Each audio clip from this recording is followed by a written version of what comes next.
Endocrine topic का discuss करते हैं। एंडोक्राइन वो ग्लैंड होती हैं जो अपना सेक्रेशन डायरेक्ट जो है ब्लड में करें, वो एंडोक्राइन ग्लैंड होती हैं।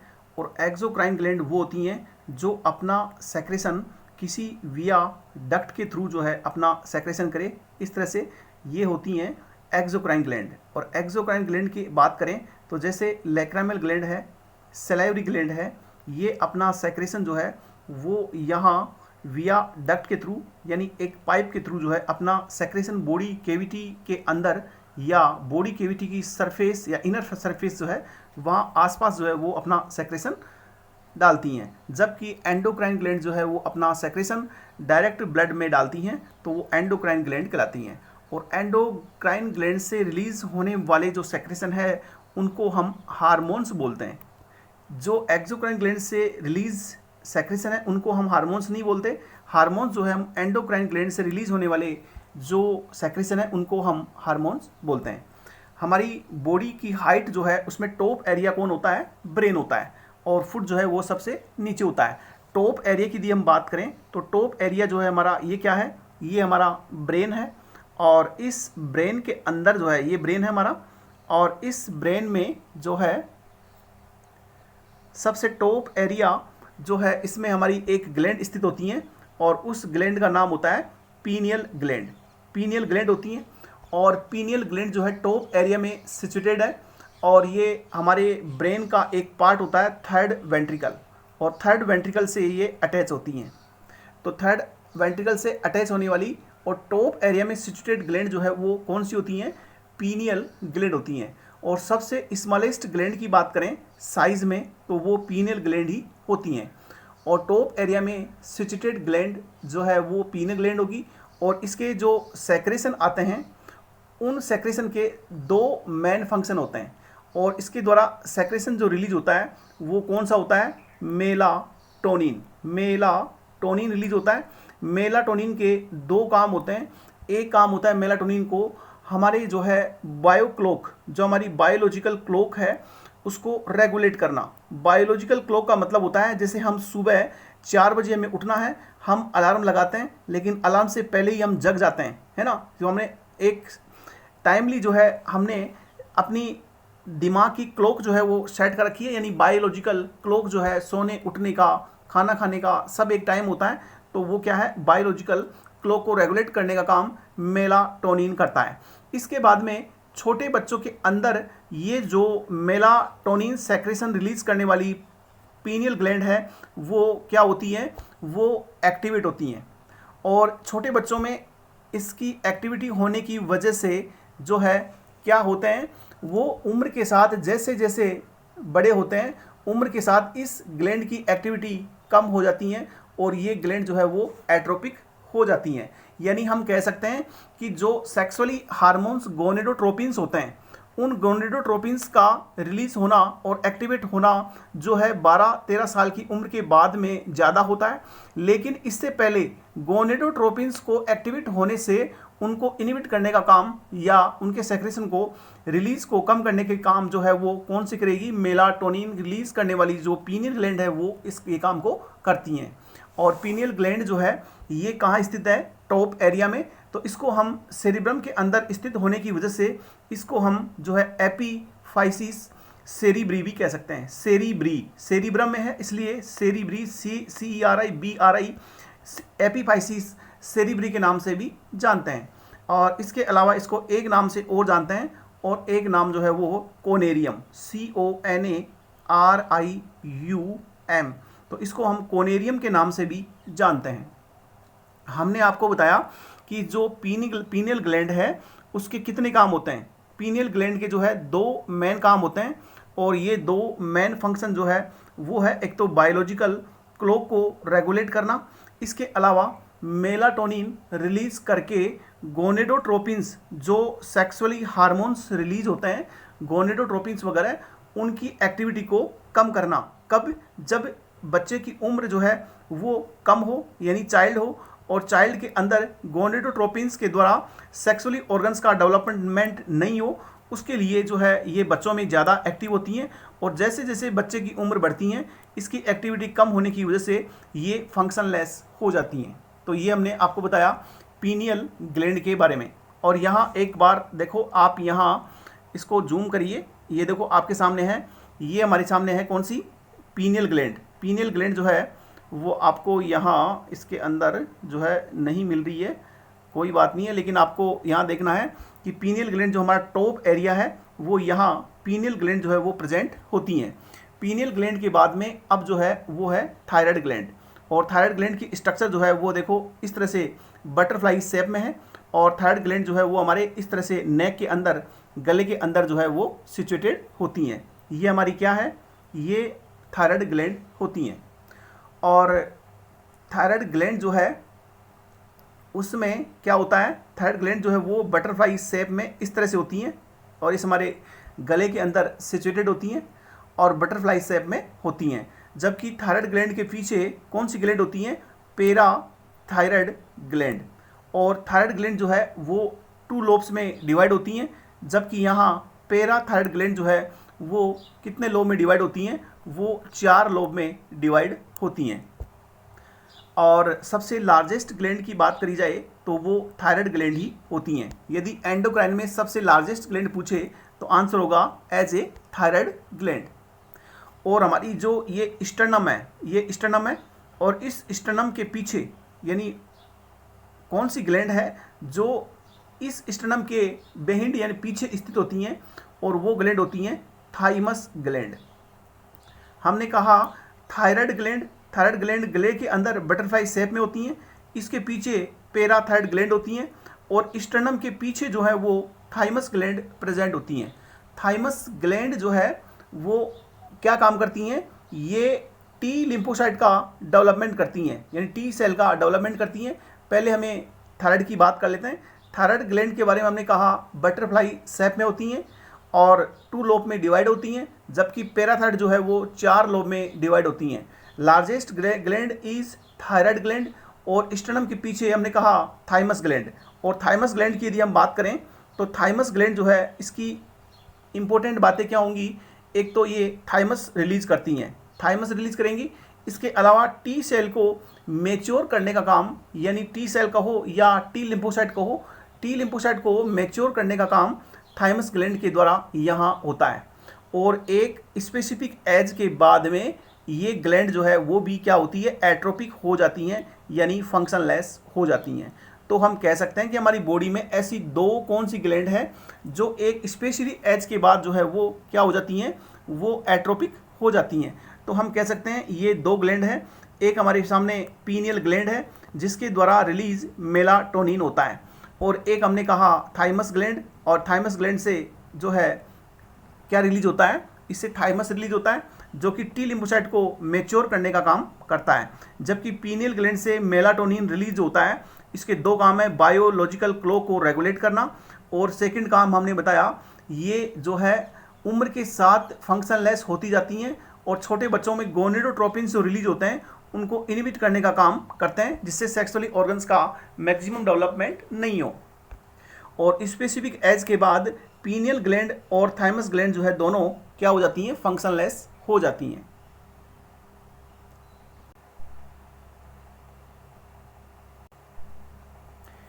ये हमारा ब्रेन है, और ब्रेन के अंदर हाइपोथैलेमस होता है। और हाइपोथैलेमस जो है आपको सबको पहले से ही पता होगा कि हाइपोथैलेमस जो है जितनी भी ग्लैंड होती हैं उनमें मैक्सिमम जो है ग्लैंड का सेक्रेशन रिलीज होना, और उनको फिर इनहिबिट करना, यानी उनके रिलीज़ को ज़रूरत है तो रिलीज़ करवाना, और ज़रूरत हो तो उन्हें इनहिबिट करने का काम जो है हाइपोथैलेमस करता है।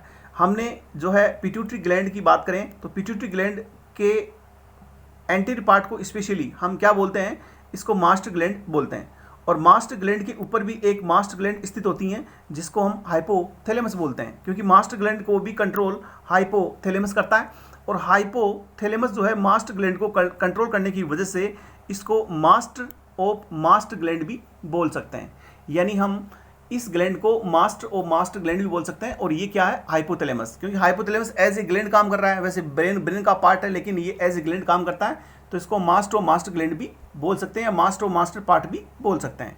हमने थायराइड के बारे में बात की और थाइमस ग्लैंड के बारे में। और एक चीज़ हम आपको बताएं कि हमारी बॉडी में जो ब्रेन है, इस ब्रेन का डेवलपमेंट जो है हमारा एम्ब्रियो होता है, और एम्ब्रियो की जो जर्मिनेटिव लेयर होती हैं वो 3 होती हैं, एक्टो, एंडो और मीजो। तो यहाँ किस लेयर से इसका डेवलपमेंट होता है हमारे बॉडी ऑर्गन्स का, ये हमारा क्वेश्चन बनता है। तो हमें देखना है कि हमारा ब्रेन जो है वो इसका डेवलपमेंट किससे होता है, एक्टोडर्मल लेयर से होता है।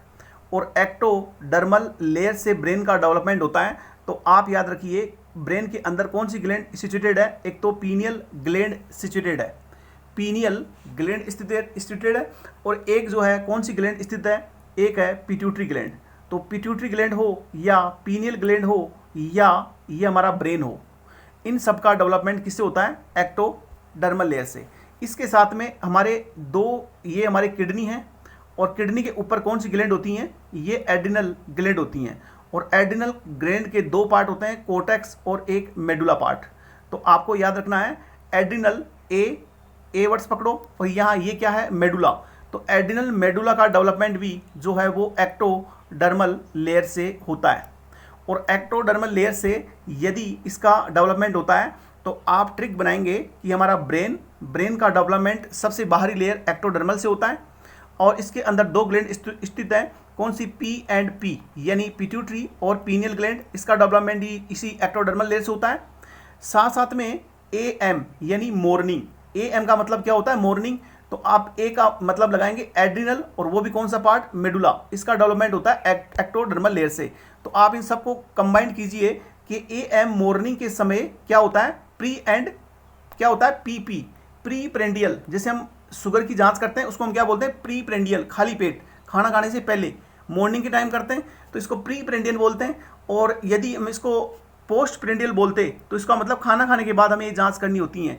तो आपको याद रखना है कि ए एम मॉर्निंग के समय जो है हम क्या करते हैं, प्री प्रेंडियल टेस्ट करते हैं। इसका मतलब हुआ ए एम यानी adrenal medulla, P means pituitary और ये पीनियल ग्लैंड, और साथ में पी मीन्स पंजाब यानी PPB प्लाज्मा प्रोटीन बाइंडिंग। तो इस ब्रेन का डेवलपमेंट जो है वो एक्टोडर्मल लेयर से होता है। इस तरह से ट्रिक बना के इनको याद करें।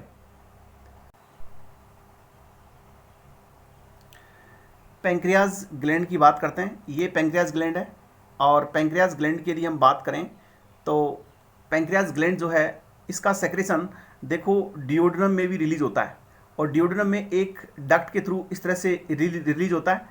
तो इसको हम क्या बोलते हैं, जहाँ भी डक्ट हो उसको हम एक्सोक्राइन रिलीज बोलते हैं। तो ये एज ए एक्सोक्राइन ग्लैंड भी काम करती हैं, और साथ साथ में पैंक्रियाज जो है वो डायरेक्ट विया ब्लड यानी ब्लड के थ्रू जो है वो डायरेक्ट जो है वो अपना सेक्रेशन रिलीज करती हैं। इसलिए ये एंडोक्राइन सिस्टम से भी क्या करती हैं, अपने हार्मोन्स रिलीज करती हैं। तो एक्सोक्राइन यानी इसके सेक्रेशन वो क्या होंगे, जैसे डिओडिनम है यहाँ से रिलीज होते हैं, तो वो एक्सोक्राइन पार्ट में काम कर रहा है, और ये विया डक्ट के विदाउट यानी ब्लड में सेक्रेशन डाल रहा है, तो ये एंडोक्राइन सिस्टम होगा। तो इस ग्लैंड को जो एक्सोक्राइन एंड एंडोक्राइन सिस्टम दोनों से काम करे तो उसको हम बोलते हैं होलोक्राइन ग्लैंड। तो एज ए होलोक्राइन ग्लैंड जो है वो काम करती हैं। वाई, क्यों, क्योंकि ये एक्सो और एंडो दोनों सिस्टम से काम कर रही है। इस वजह से इस ग्लैंड को हम कह सकते हैं कि ये होलोक्राइन ग्लैंड कहलाती हैं। और हमने छोटी क्लास में हमने ये भी स्टडी की है कि यहाँ अल्फा सेल्स होती हैं, बीटा सेल्स होती हैं और डेल्टा सेल्स होती हैं। अल्फा सेल्स के द्वारा ग्लूकेगोन, बीटा सेल्स के द्वारा जो है इंसुलिन रिलीज होता है, और इस तरह से जो है इंपॉर्टेंट हमारे बीटा सेल्स के द्वारा रिलीज इंसुलिन और अल्फा सेल्स के द्वारा ग्लूकेगोन रिलीज होता है, वो इंपॉर्टेंट होते हैं। यहाँ हम पैंक्रियास की बात कर रहे हैं, और इसके अलावा हम आपको बताएं सबसे क्वेश्चन हमारा बने कि सबसे स्मॉलेस्ट ग्लैंड कौन सी है। तो हमारी सबसे स्मॉलेस्ट ग्लैंड कौन सी होगी, स्मॉलेस्ट ग्लैंड वो पीनियल ग्लैंड होती हैं। यदि मास्ट एंड मास्ट ग्लैंड पूछे तो वो कौन सी होगी, वो हाइपोथैलेमस होगी। और यदि एक स्पेसिफिक एज के बाद फंक्शन लेस होने वाली ग्लैंड पूछे तो वो कौन सी होती हैं, 2 होती हैं, पीनियल ग्लैंड और एक जो है वो थाइमस ग्लैंड होती हैं। और लार्जेस्ट ग्लैंड की बात करें तो वो कौन सी होती हैं, वो थायराइड होती हैं। इस तरह से हमारे यहाँ इंपॉर्टेंट क्वेश्चन बनते हैं। और ग्लैंड जो है थाइमस, उसके अंदर WBC टी सेल जो है मेच्योर होना, ये कहाँ होता है? ये थाइमस ग्लैंड में ही होता है। अब हम यहाँ देखो, इसको थोड़ा अपन देख लेते हैं एक बार। ये रिप्रोडक्टिव सिस्टम, ये हमारा इस तरह से ये फीमेल रिप्रोडक्टिव सिस्टम है। ये फीमेल रिप्रोडक्टिव सिस्टम यानी यूट्रस की स्ट्रक्चर जो है इस तरह से होती हैं। इस तरह से हम मोटी मोटी स्ट्रक्चर बना लेते हैं। तो ये हमारा इस तरह से फीमेल का यूट्रस है, और ये यूटेराइन ट्यूब होती हैं, जिसको हम फेलोपियन ट्यूब भी बोल सकते हैं। इस तरह से आगे फिर ओवरी इस तरह से फेमरी के द्वारा अटैच होती हैं। और ये हमारा मेल यूरिनरी सिस्टम, और यूरिनरी सिस्टम के अंदर जो है, यूरिनरी सिस्टम के बाद में ये जो है मेल सेक्सुअल ऑर्गन सिस्टम है, जिसमें टेस्टिस है। और ये क्या है? वासा डिफरेंस। इस तरह से ये प्रोस्टेट ग्लैंड होती हैं। और ये हमारा स्टोमच है, और ये किडनी, और ये यूरिनरी सिस्टम, जिसमें ये यूरिनरी जो है ये हमारा यूरिनरी ब्लैडर है, और यूरिनरी ब्लैडर के थ्रू इस तरह से जो है यूरिन का पास आउट होता है। ये हमारे किडनी और ये यूरेटर। अब हम हार्मोन्स के द्वारा जो रेगुलेट फंक्शन होते हैं उनकी बात करते हैं। सबसे पहले है बेसिक मेटाबॉलिज्म रेट, यानी बेसिक मेटाबॉलिज्म रेट को कौन मेंटेन करते हैं? थायराइड हार्मोन T3 और T4 मेंटेन करते हैं। ब्लड वॉल्यूम को मेंटेन करने का काम एल्डोस्टेरोन भी करता है, और एंटी डायबिटिक हार्मोन भी करता है। एंटी डायबिटिक हार्मोन को हम वैसोप्रेसिन हार्मोन बोलते हैं।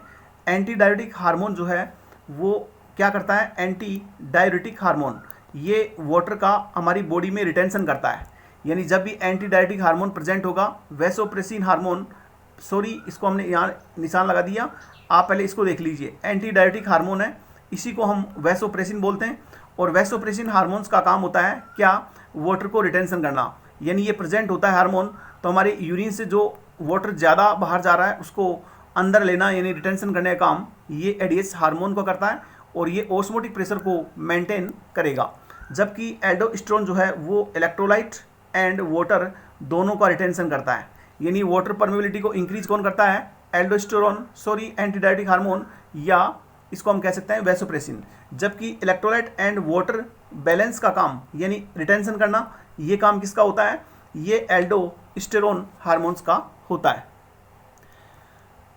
अडेप्शन ऑफ स्ट्रेस, यानी जब भी हमें तनाव हो, स्ट्रेस हो, तो उस समय जो हमारी स्ट्रेस को फेस करने के लिए जो हार्मोन्स रिलीज होते हैं और हमें मेंटेन करते हैं, वो एड्रीनलिन होता है और ग्लूकोकोर्टिकोइड्स होते हैं।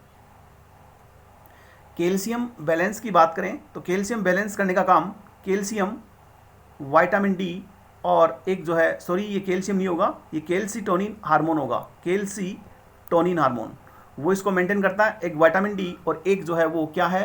पैराथायराइड हार्मोन जो है वो मेंटेन करता है। अब आप यहाँ देखिए कि हमारा इस तरह से ये सिस्टम है, इस तरह से मान लीजिए आप, और यहाँ हम डाइट से कैल्शियम ले रहे हैं, यहाँ से कैल्शियम, यहाँ से कैल्शियम, इसका एब्जॉर्प्शन जो है वो ये हमारे ब्लड में एब्जॉर्प्शन होता है। ब्लड के बाद में यहाँ से एब्जॉर्प्शन, ये हमारी एक बोन है, इस तरह से आप स्ट्रक्चर बना लीजिए, ये हमारी क्या है? बोन है। तो यहाँ जो ब्लड के अंदर है कैल्शियम को इंक्रीज करना, एक काम तो ये होता है, और एक काम होता है बोन के अंदर कैल्शियम इंक्रीज करना। देखो ब्लड के अंदर कैल्शियम इंक्रीज करने का काम जो है वो कौन करता है? वो करता है विटामिन डी, और एक जो है पैराथायराइड हार्मोन, डीपी के नाम से याद करो। और एक जो है ये काम कहाँ से होगा? जो हमने डाइट से लिया है कैल्शियम, वहाँ से एब्जॉर्प्शन कर सकता है, या किडनी से यूरिन पास आउट के समय कैल्शियम बाहर निकलने वाला है, वहाँ से जो है वो कैल्शियम को ले सकता है। तो ब्लड के अंदर कैल्शियम लेवल को इंक्रीज करने का काम विटामिन डी और पैराथायराइड हार्मोन्स का होता है। लेकिन यहाँ कैल्सीटोनिन हार्मोन जो है इसका काम क्या होता है? ये ब्लड से कैल्शियम को लेकर के यहाँ बोन में जो है क्या करता है? डिपॉजिट करता है। और कैल्शियम का बोन के अंदर बढ़ना क्या कहलाता है? कैल्सिफिकेशन। तो कैल्सिफिकेशन जो है वो कौन करेगा? Calcitonin hormone. अब कैल्सीटोनिन कहाँ से रिलीज होता है? थायराइड ग्लैंड की जो पैराफोलिकुलर सेल्स होती हैं, जिनको हम सी सेल्स भी बोलते हैं, उनसे कैल्सीटोनिन का रिलीज होता है। और कैल्सिटोनिन जो है वो यहाँ बोन के अंदर कैल्शियम को क्या करता है, इंक्रीज करता है, जबकि ब्लड के अंदर कैल्शियम लेवल को इंक्रीज करने का काम विटामिन डी और पैराथायरॉयड हार्मोन करता है। हम इसको शॉर्ट में भी यदि याद करें तो हम कह सकते हैं कि हमारा ये ब्लड है और ब्लड के अंदर कैल्शियम लेवल इंक्रीज करना है। तो ब्लड के अंदर कैल्शियम लेवल इंक्रीज करना है तो ये कौन करेगा, इस ब्लड में कैल्शियम लेवल इंक्रीज करने का काम दो हार्मोन करेंगे, विटामिन डी और एक जो है वो पैराथायरॉयड हार्मोन्स करेंगे, जिसको आप लिखना डीपी शॉर्टकट में। और यहाँ कैल्शियम जो है वो बोन है, ये बोन, इस बोन के अंदर कैल्शियम को इंक्रीज करना, ये काम किसका होता है, ये डीपी के बाद में क्या आएगा, सी, यानी कैल्सिटोनिन का काम होता है। तो आप इनको शॉर्ट ट्रिक बना के याद करें तो जल्दी याद होगा। यानी ये हमारी क्या है, शॉर्ट में इस तरह से, ये हमारा ब्लड और ये जो है क्या है, बोन। अब इनके अंदर यहाँ से एब्जॉर्प्शन करने का काम जो है डीपी, इस तरह से याद करो, और यहाँ से सी। तो डीपी का मतलब होगा विटामिन डी, और पैराथायरॉयड हार्मोन जो है वो ब्लड के अंदर कैल्शियम लेवल को इंक्रीज करते हैं। और ब्लड में यदि कैल्शियम ज़्यादा हो जाए और थोड़ा कम भी हो, फिर भी कैल्सिटोनिन का काम होता है बोन के अंदर यहाँ कैल्शियम को क्या करना, इसको उठा करके वहाँ शिफ्ट करने का काम कैल्सिटोनिन का होता है। तो डीपीसी के नाम से इस तरह से इसको याद करें, और ये काम जो है कैल्शियम बैलेंस करने का काम होता है। अब आपको एक बात बताएं, हमारे ब्लड के अंदर जो है कैल्शियम का लेवल होता है, और एक पर्टिकुलर लेवल से यदि कैल्शियम का लेवल कम हो जाए तो उस डिजीज को हम बोलते हैं टिटेनी। क्या बोलते हैं, टिटेनी। और टिटेनी डिजीज में कैल्शियम का लेवल कम होता है, लेकिन कैल्शियम का लेवल जो है इंक्रीज करने वाला विटामिन्स होता है, और वो विटामिन्स होता है विटामिन डी। इसीलिए हम विटामिन डी को हम क्या बोलते हैं, एंटी टिटेनी जो है वो विटामिन बोलते हैं। तो एंटी टिटेनी विटामिन जो है वो कौन सा होगा, वो यहाँ विटामिन डी कहलाएगा। अब यहाँ है ब्लड ग्लूकोज। देखो हम खाने में डाइट में क्या लेते हैं, हम खाने में डाइट में जो है खाना खा रहे हैं और उसके बाद में यहाँ ग्लूकोज बनता है, ठीक है। यहाँ से हमारा ब्लड में ग्लूकोज का लेवल जो हमने आपको बताया 70 से 110 डॉक्टर के प्रिस्क्रिप्शन के अनुसार, और खाना खाने के बाद 90 से 150, जिसमें आप 10-10 कम कर लेना तो वो आपका एक्चुअली जो है वो फार्मेसी के अकॉर्डिंग आ जाएगा। तो ये क्या है, ये ब्लड ग्लूकोज को लेवल मेंटेन करने के लिए जो है ये क्या यहाँ पर हार्मोन्स काम करते हैं। अब यहाँ पर आप देखिए इंसुलिन हार्मोन जो है वो बीटा सेल्स के द्वारा रिलीज होता है, और इसका काम होता है ग्लूकोज लेवल को कम करना। शुगर के पेशेंट में क्या क्या होता है, यहाँ जो ब्लड है उसमें ब्लड में ग्लूकोज का तो लेवल बढ़ जाता है, और ग्लूकोज का लेवल बढ़ जाता है, लेकिन जहाँ इनको सेल है वो सेल इसको यूटिलाइज नहीं कर पाती। सेल यूटिलाइज क्यों नहीं कर पाती, क्योंकि यहाँ पर जो सेल है GLUT4 और T2 रिसेप्टर है वो एक्टिवेट नहीं हो पाते हैं, क्योंकि ये रिसेप्टर जब एक्टिवेट होंगे तब ही ग्लूकोज का एब्जॉर्प्शन सेल तक पहुँचता है। क्योंकि यहाँ पर GLUT4 और T2 जो रिसेप्टर हैं वो डीमोरलाइज हुए हैं, डीएक्टिवेट हुए हैं, कारण इंसुलिन रिलीज कम होना, और इंसुलिन रिलीज के कम होने की वजह से ग्लूकोज का लेवल ब्लड में बढ़ चुका है। अब ब्लड में बढ़े हुए ग्लूकोज लेवल को हमें कम करना है तो हमें या तो इंसुलिन देनी है, ठीक है। और यदि हमारी बॉडी में जो है बात करें कि बॉडी में ब्लड ग्लूकोज का लेवल कम हुआ है तो उस समय नेचुरल जो हार्मोन्स होंगे वो glucagon, growth hormone, thyroid hormone, glucocorticoids, ये क्या करते हैं, ये ग्लूकोज लेवल को इंक्रीज करते हैं। यानी ग्लूकोज लेवल को डिक्रीज करने का काम ओनली फॉर ओनली एक इंसुलिन हार्मोन करता है, जबकि इसके अपोजिट में काम करने वाले सभी हार्मोन्स ग्लूकोज लेवल को इंक्रीज करते हैं। ये इनडायरेक्टली काम करते हैं, और डायरेक्टली जो है वो इंसुलिन काम करता है या ग्लूकेगॉन काम करेगा।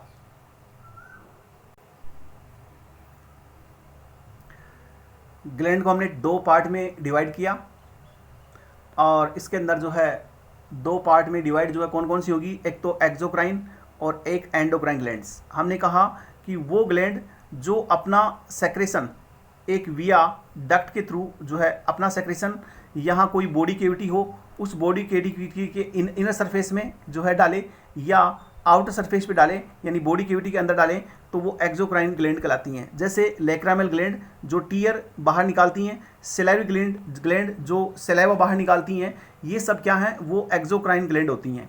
और एंडोक्राइन ग्लैंड जो भी सेक्रेशन करती हैं वो डायरेक्ट ब्लड में डालती हैं, और ब्लड में डालने पर एंडोक्राइन ग्लैंड से रिलीज होने वाले सेक्रेशन को हम हार्मोन्स बोलते हैं, जबकि एक्सोक्राइन ग्लैंड से रिलीज होने वाले हैं उनको हम हार्मोन्स नहीं बोलते।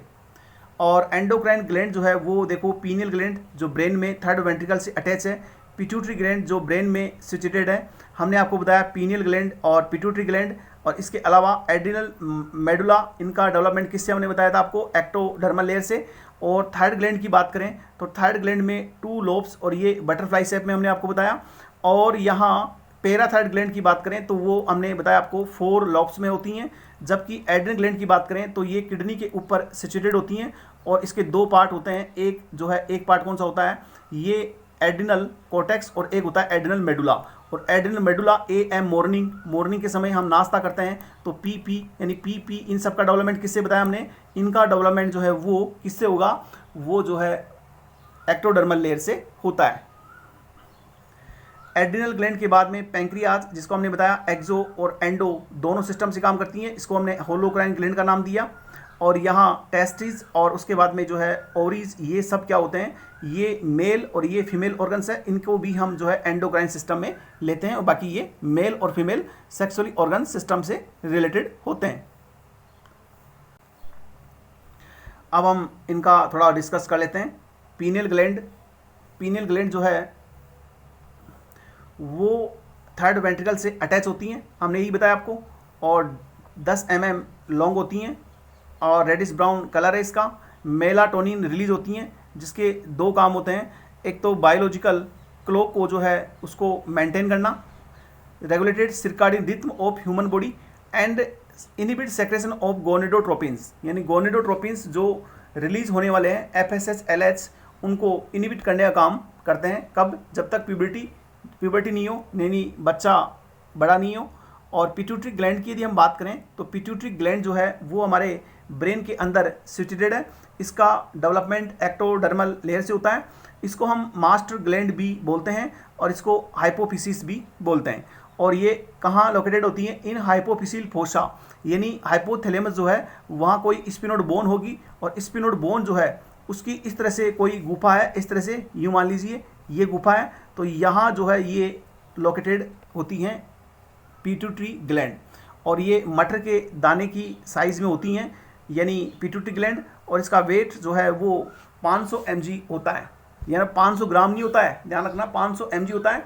It is divided into 3 lobes, इसके 2 लोब एक्टिवेट होते हैं और एक लोब जो है वो इनएक्टिव होता है, और इनएक्टिव लोब जो है वो फंक्शनलेस पार्ट होता है। और एंटीरियर पिट्यूटरी जो ऊपर का पार्ट है ये एंटीरियर पिट्यूटरी, और ये पोस्टीरियर। तो एंटीरियर पिट्यूटरी जो है इसको हम एडिनो हाइपोफिसिस बोलते हैं, और इसको जो है हम पोस्टीरियर पिट्यूटरी को हम न्यूरो हाइपोफिसिस बोलते हैं।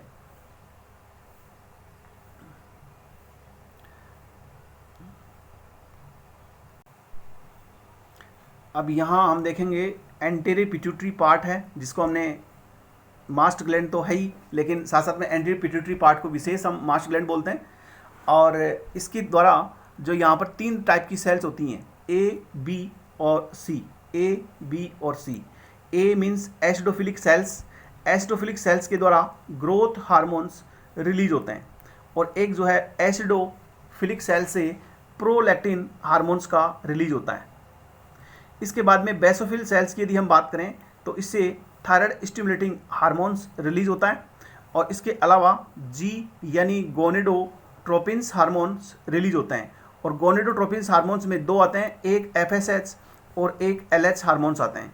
और C क्रोमोफोर सेल्स है, उसके द्वारा ACTH रिलीज होता है, एडिनोकोर्टिकोट्रोपिक हार्मोन्स रिलीज होते हैं।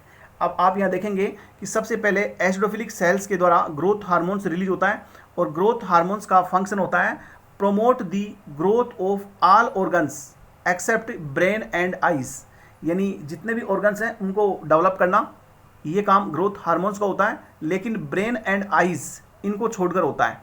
यानी जैसे बोने लोग होते हैं, बोने लोग के ऑल ऑर्गन्स जो है वो डेवलप जो है नहीं होते, बट ब्रेन और आइज उनके डेवलप होते हैं। तो ये क्यों है, क्योंकि ग्रोथ हार्मोन उनमें ब्रेन और आइज को छोड़ देता है, बाकी सभी डेवलपमेंट जो है वो थोड़ा कम हो जाता है ग्रोथ हार्मोन के कम होने की वजह से। और प्रोलैक्टिन हार्मोन जो किससे रिलेटेड है, वो दूध पिलाती माँ यानी लैक्टेटिंग वुमेन से रिलेटेड होते हैं। फिटस जो है डिलीवर होने के बाद जो है माँ को दूध पिलाना है, तो लैक्टेशन जो है होना है, तो उस लैक्टेशन में प्रोलैक्टिन हार्मोन जो है वो हेल्प करता है। देखो लैक्टेशन के अंदर एक तो इजेक्शन मिल्क का काम होता है, वो तो ऑक्सीटोसिन करेगा, और लैक्टेशन का काम यानी दूध जो है इजेक्शन, दूध जो है वो लैक्टेशन का काम, दूध पिलाती माँ लैक्टेटिंग वोमेन कहलाती हैं, वो काम जो है वो प्रोलैक्टिन का होता है। और इसके अलावा यानी इससे मिल्क सेक्रेशन फॉर्मेशन ज़्यादा होगा प्रोलैक्टिन से।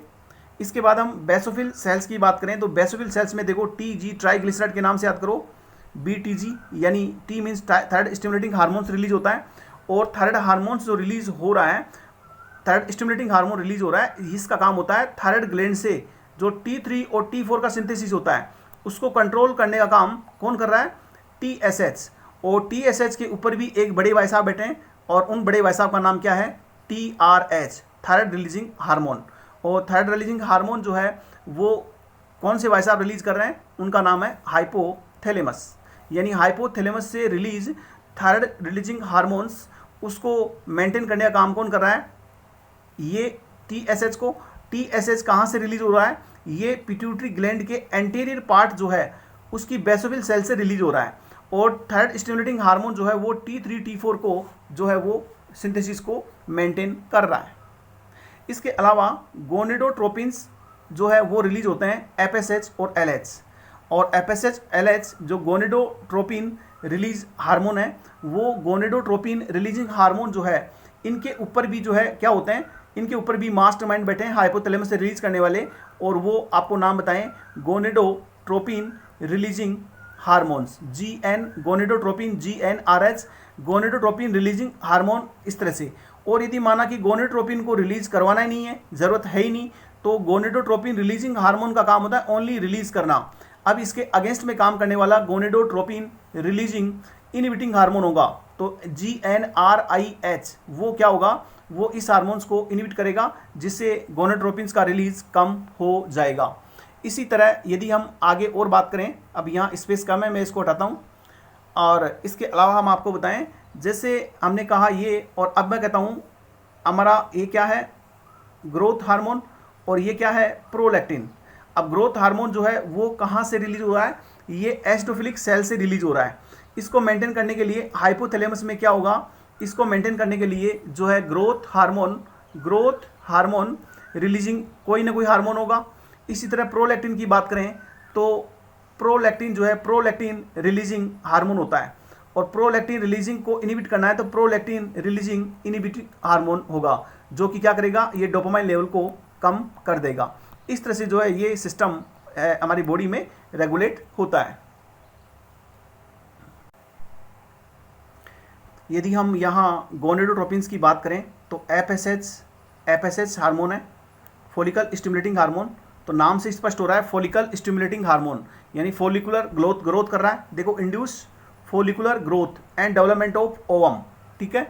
इसके अलावा FSH का काम होता है टेस्टिस मेल में और फीमेल में ओवरीज, इनसे जो रिलीज है, जैसे एस्ट्रोजन है और यहाँ टेस्टिस से टेस्टोस्टेरोन है, तो इनको स्टिमुलेट करने का काम ये FSH करेगा। जबकि LH ल्यूटिनाइजिंग हार्मोन जो है वो क्या करेगा, ल्यूटिनाइजिंग हार्मोन जो है वो stimulate progesterone secretion by corpus luteum, यानी ये कार्पस ल्यूटियम है, और कार्पस ल्यूटियम से प्रोगेस्ट्रोन को रिलीज करवाना, प्रोगेस्ट्रोन को रिलीज करने का काम ये किसका होगा, LH स्टिमुलेट करेगा। इसके अलावा luteinizing hormone also stimulate ICSH यानी इंटरस्टिटल सेल स्टिमुलेटिंग हार्मोन्स, इसको स्टिमुलेट किससे करवाएगा, टेस्टोस्टेरोन से। तो टेस्टोस्टेरोन से इंटरस्टिटल सेल स्टिमुलेटिंग हार्मोन, इंटरस्टिटल जो है उसको रिलीज करवाने का काम ये किसका होगा, ये LH हार्मोन्स का होगा। यहाँ यदि हम देखें क्रोमोफोर सेल्स, तो उसके द्वारा ACTH रिलीज होता है। इसका काम होता है promote steroid synthesis in adrenal cortex, यानी एडिनल के हमारे दो पार्ट होते हैं, कोर्टेक्स और मेडुला, और कोर्टेक्स जो पार्ट है उससे स्टीरोड सिंथेसिस करवाना ये काम एडिनोकोर्टिकोट्रोपिक हार्मोन्स करता है। और एडिनोकोर्टिकोट्रोपिक हार्मोन्स के ऊपर जो है मास्टरमाइंड कौन है, CRH, ये भाई साहब बैठे हैं, और ये कोर्टिकोट्रोपिक रिलीजिंग हार्मोन रिलीज करवाते हैं। कहाँ से करवाएंगे? ये हाइपोथैलेमस से कराएंगे। जो भी मास्टर हार्मोन्स होते हैं वो हमेशा हाइपोथैलेमस ही कंट्रोल करता है। हाइपोथैलेमस जो है एक रिलीजिंग हार्मोन और एक जो है इनहिबिटरी हार्मोन रिलीज करता है।